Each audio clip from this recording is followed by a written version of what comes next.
Welcome to action classes. आज हम लोग RRB NTPC CBT 2 group D और यूपीपी से रिलेटेड एग्जाम्स के लिए साइंस में केमिस्ट्री टॉपिक से एसिड बेस और सॉल्ट को डिस्कस करेंगे, पढ़ेंगे इसको। और इसके साथ ही यदि आप लोग चैनल में नए हैं तो हमारे चैनल को सब्सक्राइब करिए, जिससे आपको प्रॉपर नोटिफिकेशन आपको मिलती रहे। इस टॉपिक की पीडीएफ आपको हमारे टेलीग्राम चैनल पे मिल जाएगी। यहाँ से आप यहाँ डाउनलोड कर सकते हैं, हमारे टेलीग्राम चैनल को ज्वाइन करके। क्लास का नोटिफिकेशन भी आपको यहाँ से मिलता रहेगा time to time. Important updates भी आपको यहाँ से मिलती रहेंगी, इसलिए हमारे टेलीग्राम चैनल को जरूर ज्वाइन करें।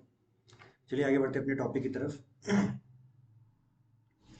जैसा कि आप टॉपिक देख रहे हैं, अम्ल, क्षार और लवण। देखिए, अम्ल क्या होते हैं, सिंपल सी परिभाषा हमने लिख रखी है यहाँ पे। वे पदार्थ जो जलीय विलयन में H+ आयन देते हैं अम्ल कहलाते हैं। वे पदार्थ जो जलीय विलयन में H+ आयन देते हैं अम्ल कहलाते हैं। जैसा कि एग्जाम्पल में लिखा हुआ HCl H2SO4। HCl को पानी में डालने, जल में डालने पर H+ आयन देता है, इस वजह से ये अम्ल है। और H2SO4 इसको पानी में डालने पर ये H+ देता है, इस वजह से भी क्या है, अम्ल। तो सिंपल सी परिभाषा है, आप लोग याद रखेंगे इसको। H+ आयन यदि कोई पदार्थ जलीय विलयन में दे रहा है तो वो अम्ल होगा। इसके साथ ही क्षार, सिंपल परिभाषा इसकी भी है। सिर्फ जहाँ पे आप H+ कर रहे थे वहाँ पे क्या हो जाएगा, OH-। वे पदार्थ जो जलीय विलयन में OH- आयन देते हैं क्षार कहलाते हैं। उदाहरण के तौर पर आप देख सकते हैं NaOH, KOH। इनको जैसे ही पानी में डालेंगे आप, वैसे ये OH- आयन देंगे। इसके साथ ही इसके कुछ लक्षण होते हैं। कुछ लक्षण तो बहुत सारे इसके हैं, लेकिन कुछ इंपॉर्टेंट लक्षण है जो आप याद रखेंगे तो आपके लिए बेहतर रहेगा। जैसे इसका अम्ल और क्षार का आगे यदि आप उससे स्वाद पूछा जाए तो आप कह सकते हैं अम्ल का स्वाद कैसा होता है, खट्टा होता है। क्षार का स्वाद यदि पूछा जाता है तो क्षार का स्वाद कैसा होता है, कड़वा होता है।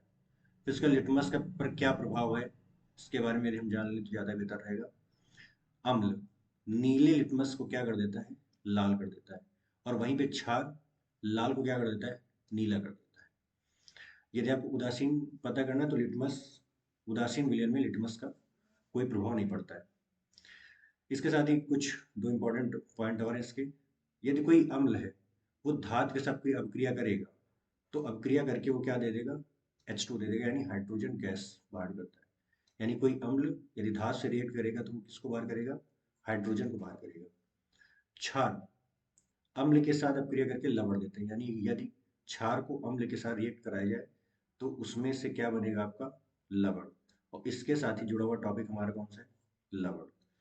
अम्ल व क्षार की अभिक्रिया से बनने वाले दूसरे पदार्थ को क्या बोलते हैं, लवण बोलते हैं। जैसे NaCl, यानी अम्ल और क्षार, जैसे हम लोगों ने मान लो HCl ले लिया, HCl और प्लस NaOH से अभिक्रिया करा दी इसकी, NaOH से। तो इसकी अभिक्रिया करने पे आपको NaCl और प्लस H2O प्राप्त होगा, जिसमें से NaCl हमारा क्या है, एक दूसरा पदार्थ है जो कि सॉल्ट है। क्या है बच्चों, सॉल्ट।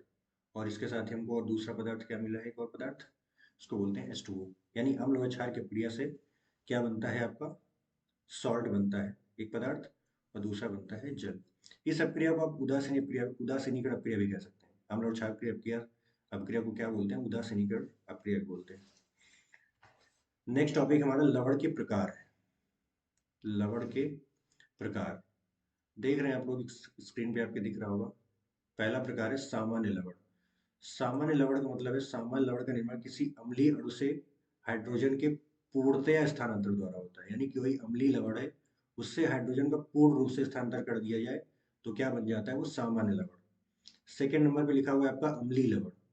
अम्लीय लवण में एक या एक से अधिक स्थानांतरण युक्त हाइड्रोजन परमाणु बने रहते हैं, इसको क्या बोलते हैं, अम्लीय लवण। इसमें ऐसा भी कह सकते हैं कि अम्लीय लवण वे लवण होते हैं जिनमें H+ स्थानांतरित होता है, विस्थापनीय होता है। NaHSO4 में देखिए आपको H दिख रहा है, ये H+ विस्थापनीय है। NaCO3 में यहाँ पे H विस्थापनीय है। Na2HPO4 में यहाँ पे H विस्थापनीय है, तो अम्लीय लवण में H+ विस्थापनीय होते हैं। इसके बाद है एसिड सॉल्ट यानी भास्मिक लवण। जो लवण हाइड्रोक्साइड समूह के को अपने साथ रखता है उसको बोलते हैं भास्मिक लवण या एसिड सॉल्ट। एग्जाम्पल हम लेते हैं MgOHCl, MgOH MgCO3। ये क्या है? भास्मिक लवण है, क्योंकि इन दोनों में आपको Mg के साथ OH दिख रहा है, तो यानी कि जो लवण हाइड्रोक्साइड समूह को अपने साथ रखता है वो क्या होता है? भास्मिक लवण। नेक्स्ट नंबर में आपका लिखा हुआ क्षारकीय लवण। यह एक सामान्य लवण है और इसका निर्माण कमजोर अम्ल व प्रबल भस्म के माध्यम से, यानी कमजोर अम्ल और प्रबल भस्म के माध्यम से इसका निर्माण करते हैं। जैसे इसमें एग्जाम्पल लिखा है Na2B4O7 और दूसरा लिखा हुआ Na2C2O3। ये कैसे लवण है? क्षारकीय लवण है। इसके बाद आपका द्विग लवण, इसको इंग्लिश में बोलते हैं डबल सॉल्ट। यह दो सामान्य लवणों से बना होता है तथा जल में घुलकर दो प्रकार के धातुई आयन निर्गत करता है। जैसे पोटास एलम लिखा है, इसको फिटकरी बोलते हैं। K2SO4 Al2SO4 whole थ्राइड dot 24:2। इसको इस फॉर्मूले को आप लोग याद रखें, कभी कभी क्वेश्चन पूछा जाता है कि फिटकरी का सूत्र क्या है। तो फिटकरी का सूत्र K2SO4 Al2SO4 डॉट 24 SO4 बोलते हैं डॉट 24 H2O। और एक हमारा मोहर लवण भी होता है FeSO4 NS4 voltage SO4 NS4 voltage SO4 6H2O। इसको बोलते हैं मोहर लवण। मोहर लवण। तो आपसे क्वेश्चन पूछा जा सकता है फिटकरी और मोहर लवण का सूत्र क्या होता है। इसके बाद जो ये है इसका नाम है जटिल लवण। इसको संकर लवण भी कहते हैं, इंग्लिश में उसको बोलते हैं कॉम्प्लेक्स सॉल्ट। यह जटिल आयनों के सहयोग से बना होता है जिसमें केंद्रीय धातुई आयन चारों ओर से उदासीन अणुओं अथवा आयनों से घिरा होता है। यानी कोई केंद्रीय धातुई आयन है, समझ लीजिए केंद्रीय धातु यानी कि धात्विक आयन है ये Fe, और चारों ओर उदासीन अणुओं से Cn एक उदासीन अणु है, इससे घिरा हुआ है। इस प्रकार से कोई केंद्रीय धात्विक परमाणु इस उदासीन आयन से अगर घिरा हुआ है तो उसको क्या बोलेंगे हम लोग? जटिल लवण। मेरे हिसाब से आपको समझ में आ रहा होगा। चैनल में यदि आप नए हैं तो चैनल को लाइक कर दें, सब्सक्राइब कर दें। और नेक्स्ट टॉपिक और हम लोग बढ़ते हैं आगे। नेक्स्ट टॉपिक है हमारा पीएच मान। मोस्ट इंपॉर्टेंट टॉपिक है और कॉम्पिटिटिव एग्जाम्स में भी, यदि आप बोर्ड के पेपर भी दे रहे हैं तो बोर्ड में भी ये क्वेश्चन पूछा था, पीएच मान क्या होता है, पीएच मान किसे कहते हैं। पीएच का फुल फॉर्म होता है potential of hydrogen. Potential of hydrogen pH मान। पीएच का फुल फॉर्म होता है पोटेंशियल ऑफ हाइड्रोजन। चलिए अब इस परिभाषा को देख लेते हैं, डिस्कस कर लेते हैं। किसी भी विलयन में उपस्थित हाइड्रोजन आयन अपने आयनों H+ की सांद्रता का ऋणात्मक लघुगणक उस विलयन का पीएच मान कहलाता है। इससे हम लोग समझते हैं इसको। ये लिखा हुआ आपका फॉर्मूला पीएच मान का, लिखा हुआ pH equal to minus log base 10 H+। तो यानी किसी विलयन की जो H+ की सांद्रता है उसके ऋणात्मक लघुगणक के, किसी विलयन की जो पीएच इक्वल टू लिखा हुआ है, तो समझते इसको क्या है। ये लिखा हुआ है pH equal to minus log base 10 H+, यानी किसी विलयन में उपस्थित हाइड्रोजन आयनों की सांद्रता उसके ऋणात्मक लघुगणक के बराबर होती है। यानी किसी विलयन का जो पीएच मान है उसमें जो हाइड्रोजन आयन की सांद्रता है उसके ऋणात्मक लघुगणक के क्या होता है, ये बराबर होता है। ये भी हम लोग आपको क्लियर कर देते हैं। जैसे पीएच आपका क्वेश्चन में दिया जाता है, क्वेश्चन लिखा पीएच 7 है किसी का, तो पीएच यदि किसी का 7 है तो उसका मतलब ये है कि वो विलयन कैसा है, उदासीन। विलयन कैसा है, उदासीन। यदि 7 से ऊपर है, 7 से ऊपर, तो 7 से यदि ऊपर आ रहा है पीएच मान तो विलयन कैसा होगा, क्षारीय होगा। कैसा होगा विलयन, क्षारीय। तो यानी क्वेश्चन अगर आता है कि लिखा होता है ऑप्शन में, आगे हम लोग भी क्वेश्चन से डिस्कस करेंगे, तो 7 से यदि ऊपर वैल्यू आती है पीएच की तो विलयन कैसा होगा, क्षारीय होगा। यदि 7 से कम आता है, 7 से कम, तो विलयन कैसा होगा, अम्लीय। विलयन कैसा हो जाएगा यहाँ पे, अम्लीय हो जाएगा। तो हम लोग याद रखेंगे 7 यदि विलयन में पीएच का मान ये 7 है तो विलयन उदासीन होता है, 7 से ऊपर होता है तो विलयन क्षारीय होता है, और 7 से कम है तो विलयन अम्लीय होता है। चलिए नेक्स्ट टॉपिक पर बढ़ते हैं। कुछ इंपॉर्टेंट पीएच मान यहाँ पे दिए गए जो पेपर पॉइंट ऑफ व्यू से बहुत ज़्यादा इंपॉर्टेंट है, तो आप लोग इनको पढ़ लेंगे। तो बेहतर रहेगा। जैसे पहले लिखा हुआ है समुद्री जल, यदि आपसे क्वेश्चन पूछा जाता है समुद्री जल का पीएच मान, समुद्री जल का पीएच मान कितना होता है 8.4। इसी के साथ यूरिन, मूत्र का पीएच मान पूछते हैं तो कितना होगा 6 होता है। इसके बाद रक्त, मोस्ट इंपॉर्टेंट, इसको देख लेंगे 7.4। शराब, पीएच मान 2.8। ऐसे 2.8 तो विलियन यानी कि कैसा होगा विलियन, अम्लीय होगा। हम लोग यहाँ से इसको यहाँ से समझते चलेंगे विलियन कैसा होगा, अम्लीय होगा। इसके बाद लार, लार सब लोग जानते ही हैं 6.5 होता है इसका। सिरका, सिरका का पीएच मान 2.4 अम्लीय। नींबू 2.2 अम्लीय। दूध पीएच मान 6.4 अम्लीय होता है। इसके बाद चूने का पानी 10.5। क्षारी, अंडे की सफेदी या समुद्री जल हम लोग पीछे पड़ चुके हैं 7.8 के आसपास होता है। दूध 6.8। मानव लार 6.45 ऊपर पड़ चुके हम लोग। Black coffee, black coffee 5। टमाटर का रस 4.2।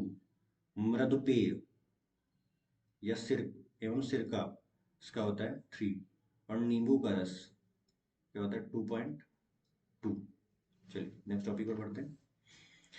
कुछ इंपॉर्टेंट पॉइंट्स भी हैं इस टॉपिक से, जैसे लिखा लिटमस किससे प्राप्त किया जाता है, तो आपको पता होना चाहिए लिटमस किससे प्राप्त करते हैं हम लोग, लाइकेन से प्राप्त करते हैं। पूछा जा सकता है क्वेश्चन लिटमस किससे प्राप्त करते हैं, तो किससे प्राप्त करते हैं, लाइकेन से। फोटोग्राफी में किस अम्ल का प्रयोग किया जाता है, तो फोटोग्राफी में ऑक्जेलिक अम्ल C2H2O4 का प्रयोग करते हैं। इसके बाद सेब, सेब में कौन सा अम्ल पाया जाता है, जनरली क्वेश्चन ऐसे भी लोग को पता होना चाहिए, मैलिक अम्ल होता है। चींटी के काटने पर कौन सा अम्ल का स्राव होता है, तो फॉर्मिक अम्ल का। ये एक ग्रीक भाषा का शब्द है फॉर्मिक, और चींटियां अपने साथ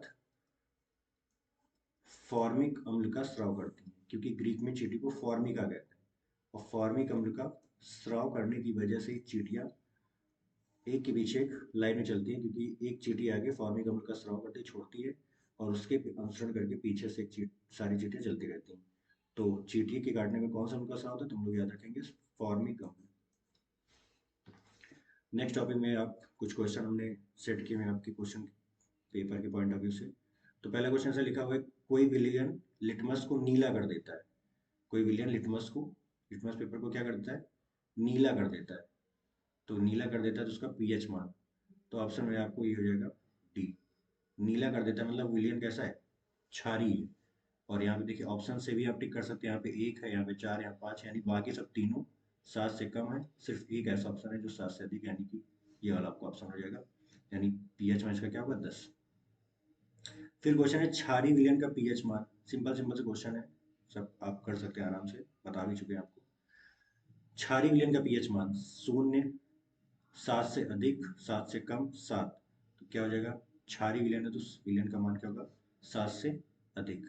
फिर है पाचन के दौरान जठर रस का पीएच मान कितना होता है, तो जठर रस के दौरान यानी विलयन हो जाता है, जठर रस पाचन के दौरान विलयन होता है, जो होता है जठर रस उसमें क्या हो जाता है वो अम्लीय होता है, तो यानी 7 से कम हो जाएगा।